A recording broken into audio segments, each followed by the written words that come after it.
வானொலியில் நீங்கள் கேட்டு மகிழ்ந்த தென்கட்சி கோ. சுவாமிநாதன் அவர்களின் இன்று ஒரு தகவல் கதை தொகுப்பினை கேட்கலாம். ஒரு காலத்தில் பிரஷ்யா அப்படின்னு ஒரு தேசம் இருந்தது. இப்போ ஜெர்மனி இருக்குல்ல, இதோட பெரும்பகுதி ஒரு காலத்தில் பிரஷ்யாங்கிற பேரில் இருந்தது. அப்போ அதுக்கு அரசராக இருந்தவர் மகா ஃப்ரெடரிக், அதாவது ஃப்ரெடரிக் தி கிரேட் அப்படின்னு சொல்லுவாங்க. அந்த ராஜாவுக்கு ஒரு சந்தேகம், நாம் பல வகையான வரிகளை விதித்து வசூல் பண்ணுறோம், அப்படி பண்ணி வருமானம் குறைஞ்சிக்கிட்டே போகுதே, இதுக்கு என்ன காரணமாக இருக்கும்? இதுதான் அவருக்கு ஏற்பட்ட சந்தேகம். ஒரு சமயம் அந்த அரசர் தம்முடைய அமைச்சர்களையும் பிரபுக்களையும் தளபதிகளையும் கூப்பிட்டு ஒரு விருந்து வச்சார். விருந்து முடிஞ்சதும் அவங்கள பார்த்து இந்த சந்தேகத்தை கேட்டார். வரிகள் அதிகமாக விதித்து வருமானம் குறையறதுக்கு என்ன காரணம் அப்படின்னு கேட்டார். பல பேருக்கு இதுக்கு சரியாக பதில் சொல்ல தெரியல. அனுபவசாலியான ஒரு தளபதி எழுந்திருச்சார். அரசே, அது எப்படிங்கிறத இப்போ உங்களுக்கு காட்டுறேன்னார். உடனே ஒரு பெரிய பனிக்கட்டி ஒன்று தன்னுடைய கையில் எடுத்தார். அதை அப்படியும் எப்படியும் திருப்பி பார்த்தார். அப்புறம் அடுத்தவர்கிட்ட கொடுத்தார். அவரும் அதை அப்படியும் இப்படியும் திருப்பி பார்த்துட்டு அடுத்தபடியாக இருந்தவர்கிட்ட கொடுத்தார். இப்படியே இதை ஒவ்வொருத்தராக பார்த்துட்டு ஒவ்வொரு கையாக மாறி கடைசியில் மன்னர் கைக்கு போய் சேர்ந்தது. மன்னர் கைக்கு அந்த பனிக்கட்டி போய் சேர்ந்தப்போ அது கொஞ்சம் கொஞ்சமாக உருகி ஒரு பட்டாணி கடலை சைஸுக்கு ஆகிட்டுது. மன்னர் யோசனை பண்ணார், வரி அதிகமாக போட்டாலும் வந்து சேர்றது குறைவாக இருக்கிறதுக்கு என்ன காரணம் அப்படிங்கிறது அவருக்கு புரிஞ்சு போச்சு. காலம்தான் மாறிக்கிட்டு இருக்கே தவிர இந்த கையூட்டு வாங்குற பழக்கம் மாறினதாக தெரியல. இன்னொரு ராஜா இருந்தார். அவர் தன்னுடைய ராஜாங்கத்தில் லஞ்ச ஊழலே சுத்தமாக இருக்கக்கூடாது அப்படின்னு நினச்சார். அவர்கிட்ட பல்வேறு துறைகளுக்கும் பொறுப்பாக இருந்த பல பேரும் ரொம்ப சுத்தமாகவும் நேர்மையாகவும் இருந்தாங்க. ஒரே ஒருத்தர் மட்டும் எல்லார்கிட்டையும் லஞ்சம் வாங்கிட்டே இருந்தார். அவரை வேறு துறைகளுக்கு மாற்றி பார்த்தாரு. அந்த ராஜா என்னென்னமோ பண்ணி பார்க்குறாரு. எந்த வேலையை கொடுத்தாலும் அதுலேயும் லஞ்சம் வாங்கிறதுக்கு ஒரு வழியை உண்டு பண்ணிக்குவார் அந்த ஆள். ராஜாவுக்கு இது ஒரு பெரிய தலைவலியாக போட்டுது. இவர் என்ன பண்ணுறது, இவருக்கு என்ன வேலையை கொடுக்கறது, கொஞ்சம் கூட லஞ்சம் வாங்கிறதுக்கு சான்ஸே இல்லாத ஒரு வேலையை கொடுக்கணும் அப்படின்னு திட்டம் போட்டார். ஒரு நாள் அவருக்கு அந்த உத்தரவும் போட்டுட்டார். அதாவது அவருக்கு என்ன வேலைன்னா, கடற்கரையில் தான் அவருக்கு ஆஃபீஸ். அங்கேயே இருந்துக்க வேண்டியது.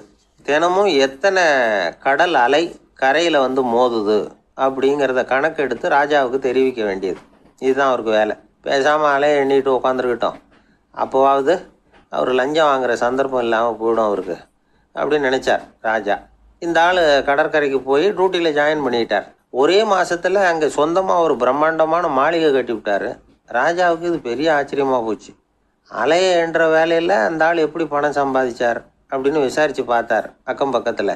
அந்த ஆள் என்ன பண்ணியிருக்கிறாருன்னா, கடற்கரையில் போய் பொறுப்பை ஏற்றுக்கிட்ட உடனே அங்கே இருந்த மீனவர்கள்கிட்ட எல்லாம் இந்த கரையில் வந்து ஒரு நாளில் வந்து மோதுற அலைகள் எத்தனை அப்படின்னு கேட்டிருக்காரு.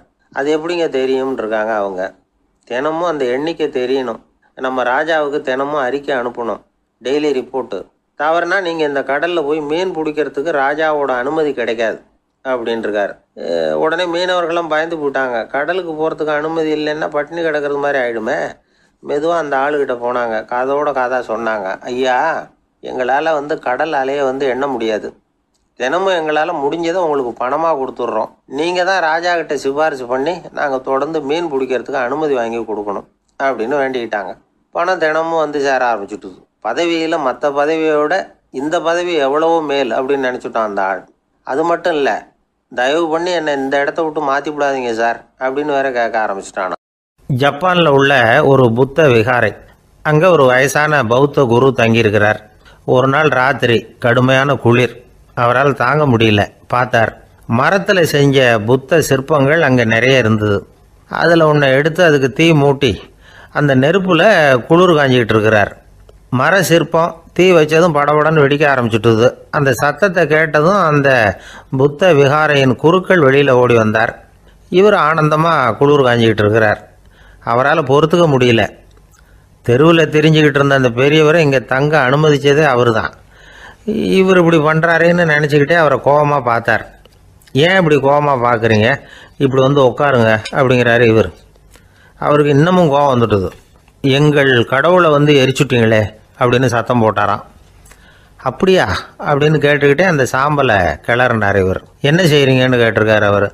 நான் எலும்புகளை தேடுறேன்னாராம். நீங்கள் ஒரு பைத்தியம், இது ஒரு மர சிற்பம், இதில் எலும்புகள் கிடையாது அப்படின்னாராம். அவருக்கு கோபம் வந்துட்டுது. உடனே வெளியில் போங்கன்னு கத்தியிருக்கார். வெளியில் தள்ளி கதவையும் சாத்தி விட்டாராம். மறுநாள் காலையில் கதவை திறந்து பார்த்தா அந்த வயசான பெரியவர் ஒரு மைல்கல் மேலே சில காட்டு பூக்களை வச்சு புத்தம் சரணம் கச்சாமின்னு சொல்லிக்கிட்டே இருக்கிறார். இவருக்கு சந்தேகமாக போட்டுது. கிட்ட போனார். என்ன செஞ்சுக்கிட்டு இருக்கீங்கன்னு கேட்டார். இது என்னுடைய காலை நேர பிரார்த்தனைனாராம். நிஜமாகவே நீங்கள் ஒரு பைத்தியமாக தான் இருக்கணும், ஏன்னா அது ஒரு மைல்கல் அப்படின்னாராம். இப்போ அந்த பெரியவர் சொன்னாராம், நீங்கள் ஒரு மரத்தை புத்தராக நினைக்கும் பொழுது நான் ஏன் ஒரு மைல்கல்ல புத்தராக நினைக்கக்கூடாது? நான் புத்தரை எரிக்கலாம், ஏன்னா அவரை நான் நேசிக்கிறேன். அந்த சிற்பம் மரத்தால் ஆனதுங்கிறது எனக்கு தெரியும். நான் ஒரு மைல்கல்ல தொழலாம், ஏன்னா அது எனது பூக்களை தாங்குது. நான் இந்த மைல்கல்லுக்குள்ளே மறைஞ்சிருக்கிற புத்தரை பார்க்குறேன். யாராவது ஒரு சிற்பி இதை சிலையாக்கினாதான் நீங்கள் புத்தரை பார்க்க முடியும். அன்னைக்கு ரொம்ப குளிராக இருந்தது. நான் எனக்குள்ளே இருக்கிற புத்தரையும் பாதுகாக்கணும். உள்ளே இருக்கிற புத்தரை காப்பாற்றுறதுக்காக வெளியில் உள்ள புத்தரை எரிக்கலாம், அதில் ஒன்றும் தப்பு இல்லை. அது அவருடைய போதனையிலேயே இருக்குது. உனக்குள் ஜோதியாக இரு அப்படிங்கிறது அவருடைய போதனை.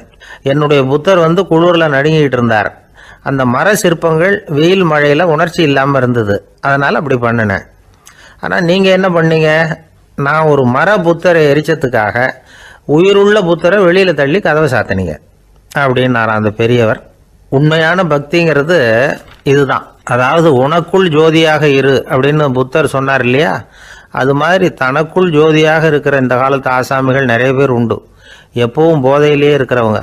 ஒரு நாள் நடு ராத்திரி ஒரு மது கடையில் ஒரு ஆள் அங்குள்ள சிப்பந்திகள் கிட்ட கேட்டுக்கிட்டு இருக்கிறான். மறுபடியும் இந்த கடை எப்போ திறப்பாங்கன்னு கேட்டானா. நாளைக்கு காலையில் 8 மணிக்கு திறப்பாங்க அப்படின்னு நானும் அங்கே இருந்த ஆள். அவன் திருப்பி திருப்பி அதையே கேட்டுக்கிட்டு இருக்கான். இவனுக்கு பதில் சொல்லி சொல்லி அழுத்து போச்சு. அதான் சொல்கிறேன் ஐயா, நாளைக்கு காலையில் வா அப்படின்னாங்களாம். அதுக்கு இவன், நான் வர்றதுக்காக கேட்கலையா, நேத்திக்கு வந்தவன் உள்ளேயே மாட்டிக்கிட்டேன், வெளியில் போகிறதுக்காக கேட்டேன் அப்படின்னு நானும். ராமகிருஷ்ணர் வாழ்ந்த காலத்தில் நடந்த ஒரு நிகழ்ச்சி இது. அப்போது ஒரு ஓவியர் இருந்தாராம். அவருக்கு ஒரு ஆசை, ராமகிருஷ்ணர் படத்தை வரையணும். அதை அவர்கிட்டயே கொண்டுட்டு போய் காட்டி அபிப்பிராயம் கேட்கணும். இதுதான் அந்த ஓவியரின் ஆசை. உடனே ராமகிருஷ்ணர் படத்தை வரைஞ்சி முடித்தார். அதை எடுத்துக்கிட்டு போனார். இவர் போன சமயம் அங்கே ராமகிருஷ்ணர் சீடர்களோடு உட்காந்துருக்கிறார். விவேகானந்தர் அங்கே இருக்கிறார். இந்த ஓவியர் கொண்டுகிட்டு போய் தான் வரைந்த ஓவியத்தை அவர்கிட்ட காட்டினார். ராமகிருஷ்ண பரமஹம்சரின் ஓவியத்தை ராமகிருஷ்ணர்கிட்டயே காட்டுறார். ராமகிருஷ்ணர் என்ன பண்ணார் தெரியுமா? அந்த படத்தை பார்த்தார். உடனே அது காலை தொட்டார். குருதேவருடைய இந்த செயல் சீடர்களுக்கு ரொம்ப வியப்பை உண்டு பண்ணிச்சு. சில பேர் மனசுக்குள்ளேயே ரொம்ப குழம்பி போக ஆரம்பிச்சிட்டாங்க, என்ன இப்படி பண்ணுறாருன்னு. என்ன இது அவரோட படம், அவரே அவரோட படத்தின் காலை தொடுறார் அப்படின்னு யோசிச்சாங்க. சில பேர் ஒன்றும் புரியாமல் ஒருத்தர் பார்த்து சிரிச்சுக்கிட்டாங்க. அந்த இடத்துல சீடர்கள் மட்டும் இல்லை, சீடர் அல்லாத பல பேர் இருந்தாங்க. தன்னுடைய காலை தானே தொடர இவருடைய செயல் பற்றி என்ன நினைக்கிறது அப்படின்னு அவங்களும் குழம்பி போய் நிற்கிறாங்க. அந்த படத்தை வரைஞ்சி அவர்கிட்ட காட்டின அந்த ஓவியருக்கும் அதிர்ச்சி. இருந்தாலும் அவர் சீடர் கிடையாது, அதனால் கொஞ்சம் துணிச்சலை வர வச்சுக்கிட்டு கேட்டார், என்னங்க இது, என்னால் என்னுடைய கண்களையே நம்ப முடியல, இது உங்கள் சொந்த உருவப்படம், நீங்கள் உங்கள் சொந்த கால்களையே தொடுறீங்க, இது எங்களுக்கு கொஞ்சம் சங்கடமாக இருக்குதே அப்படின்னார். ராமகிருஷ்ணரின் கண்களில் ஆனந்த கண்ணீர் வழிஞ்சுதான். அவர் சொன்னாராம், இது என்னோட படம்ங்கிறது எனக்கு தெரியும், ஆனால் இது என்னோட படம்ங்கிறதுனால நான் இதோட காலை தொடலை.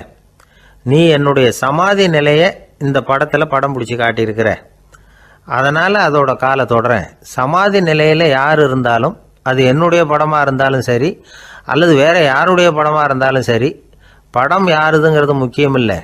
இதில் எது முக்கியம்னா அது தன்னை உணர்ந்த ஒரு உணர்நிலையின் படம். அப்படி இருக்கிறப்போ அதோட காலை நான் தொடணும்.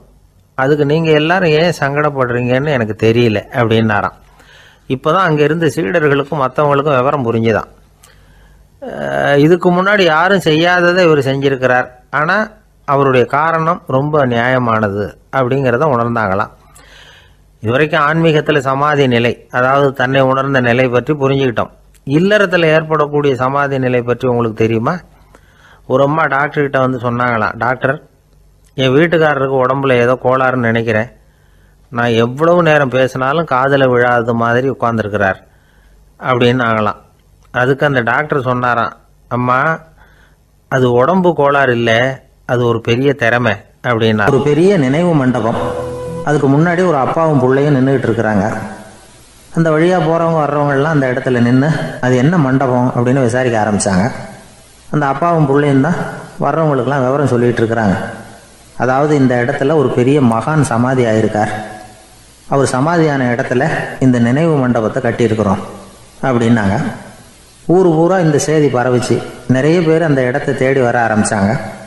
இங்கே வந்து கொஞ்சம் நேரம் உட்காந்துட்டு போனால் மனசுக்கு ஒரு நிம்மதி கிடைக்கிது அப்படின்னாங்க. அங்கே இருந்த உண்டியலில் நிறைய காசு போட்டுட்டு போகிறாங்க. பணம் கிடுகிடுன்னு நிறைய சேர ஆரம்பிச்சிட்டுது. பணம் நிறைய சேர்ந்த உடனே அந்த அப்பாவுக்கும் பிள்ளைக்கும் தகராறு வந்துட்டுது. பணம் சேர்ந்தாலே சொத்து தகராறு வரத்தானே செய்யும், அது மாதிரி வந்துட்டுது. பையன் அடிக்கடி நிறைய பணம் கேட்க ஆரம்பித்தான்.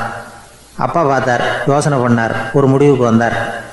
ஒரு நாள் பையனை கூப்பிட்டார், இதை பாருப்பா, நமக்குள்ள தகராறு வேணாம், அப்பாவும் பிள்ளையும் இப்படி சண்டை போட்டுக்கிட்டா பார்க்குறவங்க தப்பாக நினைப்பாங்க, அதனால் நமக்குள்ளே சமரசமாக இதை தீர்த்துக்குவோம், என்ன சொல்கிற அப்படின்னார் அப்பா. சரி நான் பையன். உடனே அந்த அப்பா என்ன பண்ணார் தெரியுமா, மகன்கிட்ட கொஞ்சம் பணத்தை கொடுத்தார், தன்கிட்ட இருந்த ஒரு கழுதையையும் கொடுத்தார். இதை வச்சு நீ பொழைச்சிக்கோ அப்படின்னு சொல்லி அனுப்பி வச்சுட்டார். மகன் அந்த கழுதையை எழுத்துக்கிட்டு அடுத்த ஊருக்கு போனான். வழியிலே அந்த கழுதை செத்து போச்சு. உடனே என்ன பண்ணலாம்னு யோசனை பண்ணான். ஒரு ஐடியா வந்தது.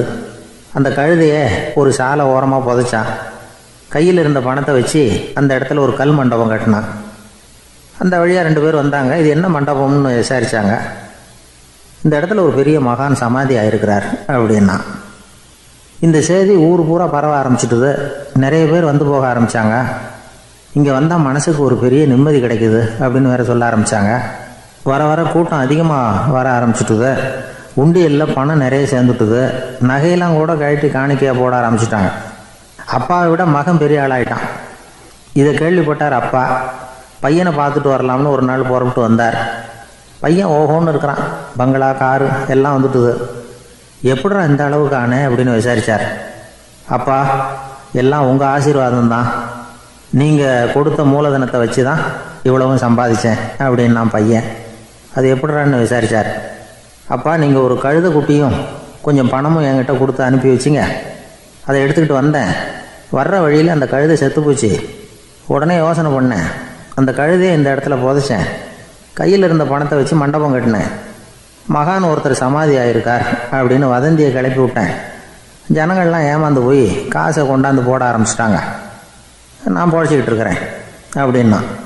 இப்போதான்டா நீ என் புள்ள அப்படின்னு சொல்லி சந்தோஷப்பட்டாரான் அந்த அப்பா.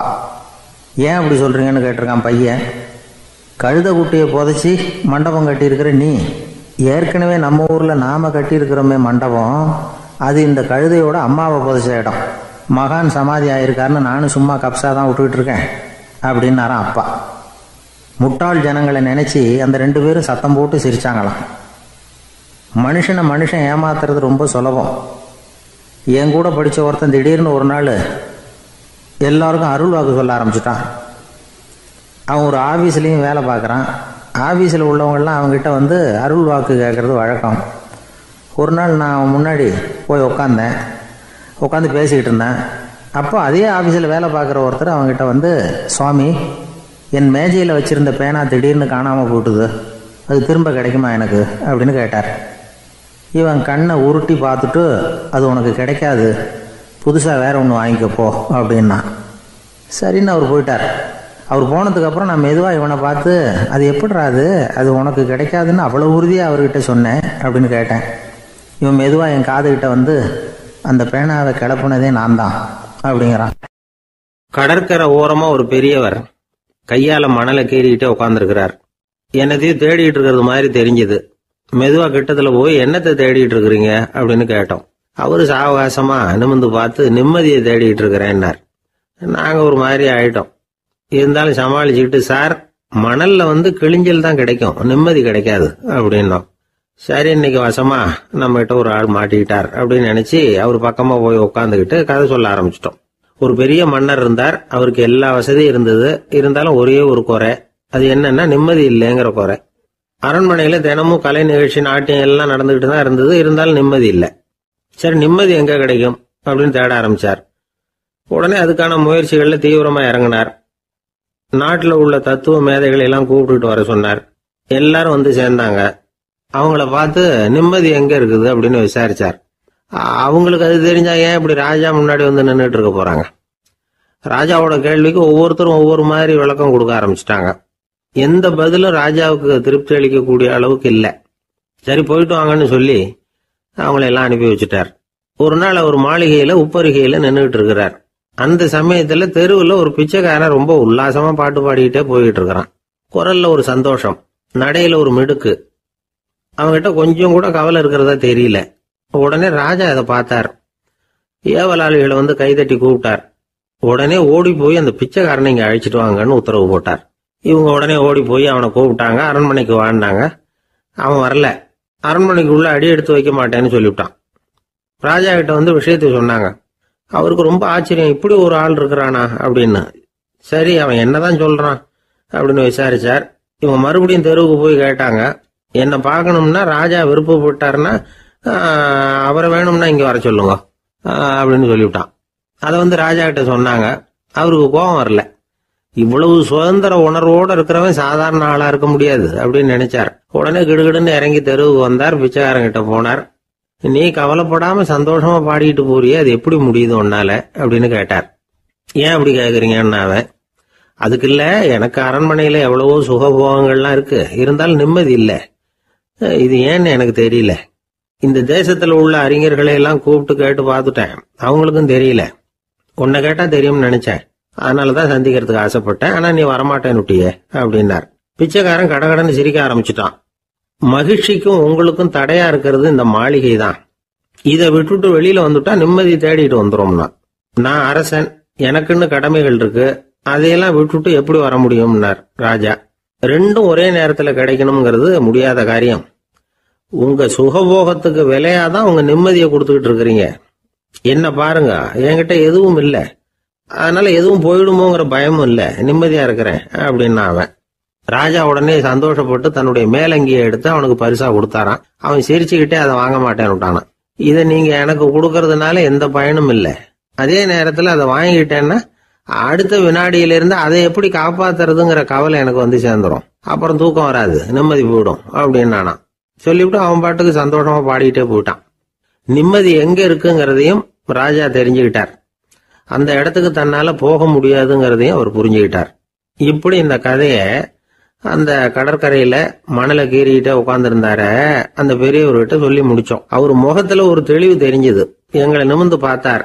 ரொம்ப நன்றிங்க, இப்ப எனக்கு தெரிஞ்சு போச்சு, நிம்மதி வேணும்னா அதுக்கு என்ன பண்ணணும்னு இப்ப நல்லா புரிஞ்சுக்கிட்டேன் அப்படின்னார். என்ன புரிஞ்சுக்கிட்டீங்கன்னு கேட்டோம். இனிமே இந்த பக்கம் வந்தா உங்க கண்ணுல படாத இடமா பார்த்து உட்காரணும்னு புரிஞ்சுக்கிட்டேன் அப்படின்னார். ஒரு ஏரி ஓரமா 2 பசங்க நடந்து போயிட்டு இருக்கிறாங்க. அதுல ஒருத்தன் பணக்கார வீட்டு பையன், இன்னொருத்தன் ஏழை. இவங்க 2 பேரும் போயிட்டு இருக்கிறாங்க. வழியில் ஒரு இடத்துல ஒரு ஜோடி செருப்பு இவங்க கண்ணில் படுது. ஒரு விவசாயி அந்த செருப்பை அங்கே விட்டுட்டு பக்கத்தில் இருந்த ஏரியில் கை காலை கழுவிட்டு இருக்கிறார். உடனே அந்த பணக்கார பையனுக்கு ஒரு ஐடியா. அவன் சொன்னானா, டேய், இப்போ ஒரு வேடிக்கை செய்யலாம், அந்த செருப்பு 2ஐயும் தூக்கி எட்டத்தில் வீசி எரிஞ்சிருவோம். அந்த ஆள் வந்து பார்த்துட்டு செருப்பை தேடி அல்லாடுவான், அங்கேயும் இங்கேயும் ஓடுவான், திரு திருன்னு முழிப்பான். அதை பார்த்து நாம் ரசிக்கலாம், நல்ல தமாஷா இருக்கும் அப்படின்னு இருக்கான். இப்படி சொல்லிவிட்டு அந்த செருப்புகளை தூக்கத்துக்கு போனானா. கொஞ்சம் பொறு அப்படின்னானா அந்த ஏழை பையன். ஏன்னு கேட்டிருக்கான் அவன். இப்போ அந்த ஏழை பையன் சொன்னானா, நீ சொல்றது ஒன்றும் வேடிக்கை கிடையாது, உன்னோட செருப்பு தொலைஞ்சா உன் அப்பா உடனே உனக்கு வேற செருப்பு வாங்கி கொடுத்துருவார். ஆனால் அந்த ஆளுக்கு இந்த செருப்பு தொலைஞ்சதுன்னா வேற புதுசாக வாங்கறதுக்கு வாயையும் வயத்தையும் கட்டி பணத்தை சேர்க்க வேண்டியிருக்கும். அதனால நான் ஒரு வேடிக்கை சொல்கிறேன், அது மாதிரி செய், அது இன்னமும் தமாஷா இருக்கும் அப்படின்னானா. எப்படி அது சொல்லுன்னு இருக்கான் அவன். செருப்பு 2ம் அது இருக்கிற இடத்துலயே இருக்கட்டும், உன் சட்டை பையிலிருந்து ஒரே ஒரு ரூபா நாணயத்தை எடு, அதை அந்த செருப்பு மேலே அதோட குதிகால் பகுதியில் வச்சுட்டு நாம் 2 பேரும் அந்த மரத்துக்கு பின்னாடி ஓடி போய் மறைஞ்சு நின்றுக்குவோம், அப்புறம் பாரு வேடிக்கை அப்படின்னா. அதே மாதிரி 1 ரூபா காசு செருப்பு மேலே வச்சுட்டு இவங்க 2 பேரும் மறைஞ்சு நின்றுக்கிட்டாங்க. கொஞ்ச நேரத்தில் அந்த விவசாயி வந்தார்.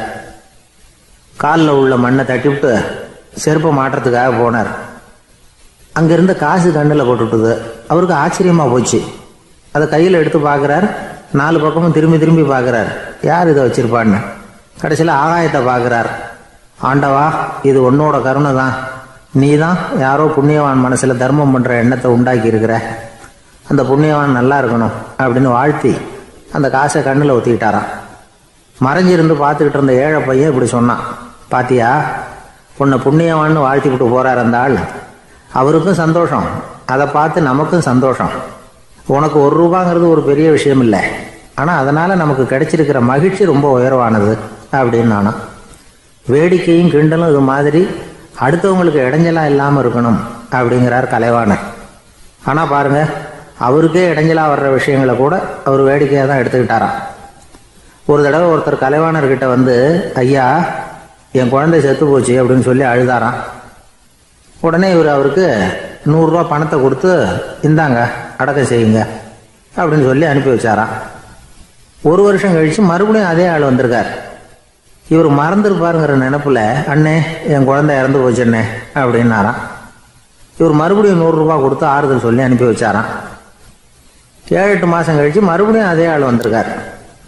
அவர் வாயை திறக்கிறதுக்கு முன்னாடியே இவர் 100 ரூபாய் அவர் கையில் வச்சு, போன 2 தடவை தான் குழந்தை செத்து போச்சு, இந்த தடவையாவது அதை சாகாமல் காப்பாற்றி விடு அப்படின்னு சொல்லி அனுப்பி வச்சாராம். அதுக்கப்புறம் அந்த ஆள் வர்றதே இல்லையா. எனக்கு வாழ்க்கையில் ஒரே ஒரு ஆசை தான் சார் அப்படின்னார் ஒருத்தர். அது என்னன்னு கேட்டேன். ஆசைகளை ஒழிச்சுடணுங்கிறது தான் என்னோட ஆசை அப்படின்னார். இப்படி ஆசைகளை ஒழிக்க வேண்டும் அப்படிங்கிறதையே ஒரு ஆசையாக கொள்வது அபத்தம் அப்படிங்கிறார் ஒரு பெரியவர். இது மாதிரி ஆசைகளை ஒழிக்க ஆசைப்பட்டா அந்த நோக்கம் நிறைவேறாதான். அந்த முயற்சியால் புதுசாக சில துன்பங்கள் தான் சேருமா. அதில் புதுசாக ஒரு ஆசை தலை தூக்கும் அப்படிங்கிறார் அவர். ஆசைகளை தானாக விழ வச்சுடலாம். அதுக்கு வழி என்ன தெரியுமா?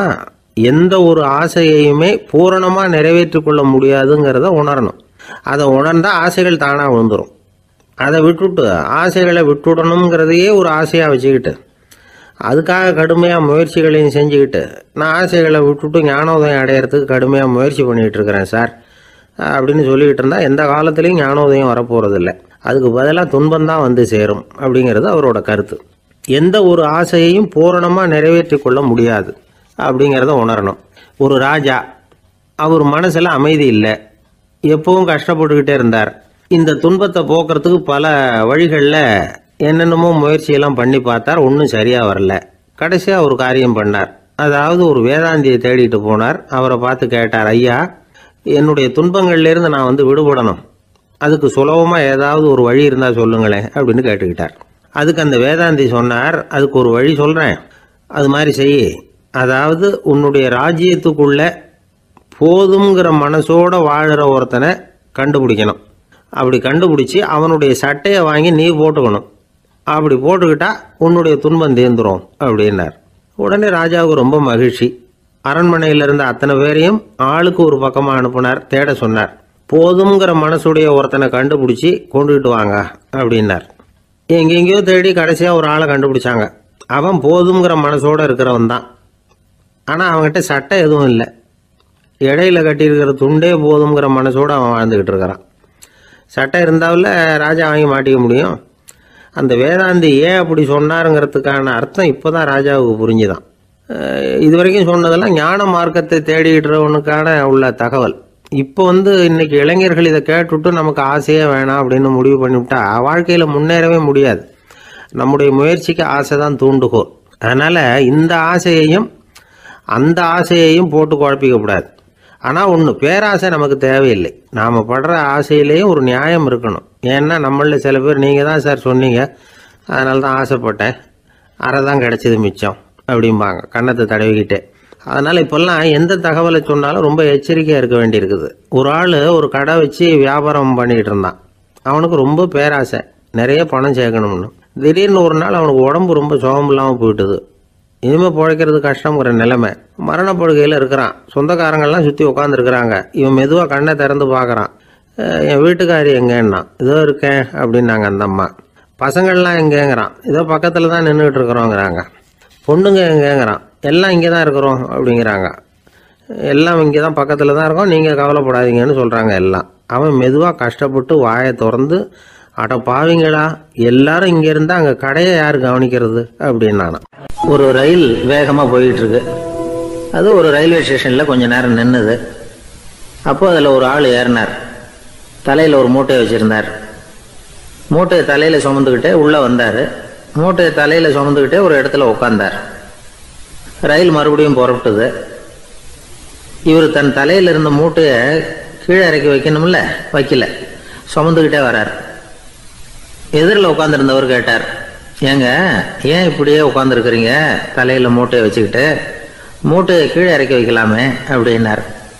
வேணாங்க, பாவம், தலையில இருக்கிற மூட்டையை இறக்கி ரயிலில் வச்சா ரயிலுக்கு பாரம் அதிகமாக இருக்கும் அப்படின்னார் அவர். இப்படி ஒரு ஆளை பார்த்தா நமக்கு சிரிப்பு தான் வரும். ஏன்னா ரயிலுங்கிறது அந்த மூட்டையையும் சேர்த்து சுமந்துக்கிட்டு தான் போகுது. அவன் அந்த மூட்டையை தலையில் வச்சிருந்தாலும் ஒன்று தான், தரையில் வச்சிருந்தாலும் ஒன்று தான். அதனால ரயிலுக்கு எந்த மாற்றமும் ஏற்பட போறதில்லை. அதே மாதிரி தான் நம்ம மனமும். இதுவும் ஒரு தேவையில்லாத சுமை, அனாவசியமாக சுமந்துக்கிட்டு இருக்கிறோம். இதை கீழே இறக்கி வச்சுட்டா வாழ்க்கை பிரயாணம் சுகமாக இருக்கும். ரயில் பிரயாணம் பண்ணுற அந்த ஆள் மூட்டையை சுமக்கிறான், வாழ்க்கை பிரயாணம் பண்ணுற நாம மனசை சுமக்கிறோம். இது ரெண்டுக்கும் எந்த வித்தியாசமும் இல்லை. மனசை கீழே இறக்கி வச்சுட்டா பாரம் இல்லாமல் வாழலாம், பறவைகள் மாதிரி பறக்கலாம், குழந்தைகள் மாதிரி கள்ளங்கபடம் இல்லாமல் வாழலாம். இந்த வெளி உலகத்தில் நாம் நிலை பெற்று இருக்கணும், வேரூன்றி இருக்கணும். அதே சமயம் நம்முடைய உள்வெளியில் ஆன்மீக வாழ்க்கையில் பாரம் இல்லாமல் இருக்கணும். அப்போ பறக்கணும், நதியை போல் ஓடணும், மிதக்கணும். பயணம் சுகமாக இருக்கும், களைப்பு தெரியாது, கவலை தெரியாது. ஒரு சீடன் போதி தர்மரை நாடி வந்தான். குருவே, நீங்கள் என்ன வெறுமையாக இருக்க சொன்னீங்க, நான் இப்போ மறுபடியும் வெறுமையானவன் ஆகிட்டேன், அதனால் இப்போ என்ன செய்ய சொல்கிறீங்க என்ன அப்படின்னு சொல்லி நின்னான். உடனே அந்த குரு பக்கத்தில் இருந்த ஒரு குச்சியை எடுத்து அவன் தலையில் அடித்து, போய் அந்த வெற்றுத்தன்மையையும் வீசி எறிந்து விட்டு வா அப்படின்னார். நான் இப்போ காலியாக இருக்கிறேன்னு ஒருத்தன் சொல்கிறான்னு வச்சுங்க, அது உண்மை இல்லை. ஏன்னா இன்னமும் அதில் நான்கிற எண்ணம் இருக்குது. எந்த சிந்தனையும் இல்லாமல் இருக்கிறது கடினம்தான். ஆனாலும் மனிதன் அதில் உள்ள நுட்பத்தை புரிஞ்சுக்கிட்டான்னா இவ்வளவு தூரம் தூக்கி சுமந்துக்கிட்டு வந்த அந்த மனதின் முட்டாள்தனத்தை அவனே பார்த்துட்டு சிரிப்பான். இதுதான் பெரியவங்க சொல்லியிருக்கிற ஆலோசனை. நம்மால் ஒருத்தன் தலையில் ஒரு பெரிய மூங்கில் கூடையோட ரயிலில் உட்கார்ந்தான். கூடை தலையில் இருந்தது, கீழே இறக்கி வைக்கல. எதிரில் இருந்தவர் கேட்டார், ஏங்க எதுக்காக அதை அனாவசியமாக சுமந்துக்கிட்டே இருக்கீங்க, கீழே இறக்கி வைங்களேன்னார். இல்லைங்க, நான் வீட்டை விட்டு புறப்படும் பொழுதே என் பையன் சொல்லிவிட்டான், கூடையை தலையை விட்டு இறக்கக்கூடாதுன்னு அப்படின்னார். அவன் சின்ன பையன், விவரம் இல்லாமல் சொல்லியிருப்பான். இப்போ என்ன நேரில் வந்தால் பார்த்துக்கிட்டு இருக்கிறான், நீங்கள் இறக்கி வைங்கன்னார் அவர். அவன் நேரில் பார்த்துக்கிட்டு இல்லை, இருந்தாலும் நான் இந்த கூடையை கீழே இறக்கி வச்சா அது அவனுக்கு தெரிஞ்சிடும் அப்படின்னாரு இவர். அது எப்படின்னார் அவர். அவன் தனக்கு டிக்கெட் வாங்க வேணாம்னு சொல்லி இப்போ இந்த கூடைக்குள்ளே தான் உட்காந்துருக்கிறான் அப்படின்னார் இவர். எனக்கு தெரிஞ்ச ஒருத்தர் இருக்கார். அவர் ஒரு பெரிய காவல்துறை அதிகாரி, ரொம்ப கண்டிப்பானவர்.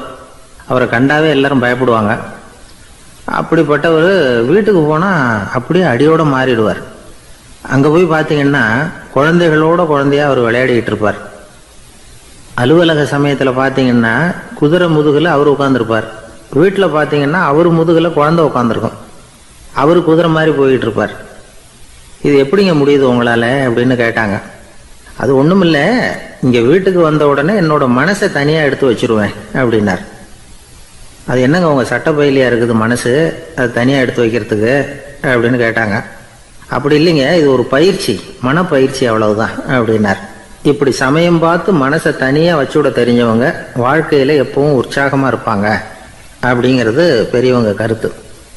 ஒரு டாக்டர் ஆஸ்பத்திரியில் இருக்கிற வரைக்கும் டாக்டராக இருக்கலாம். அவர் மனைவிகிட்டையும் அவர் டாக்டராக இருக்க வேண்டிய அவசியம் இல்லை. ஒரு வக்கீல் கோர்ட்டில் இருக்கிற வரைக்கும் வக்கீலாக இருக்கலாம்.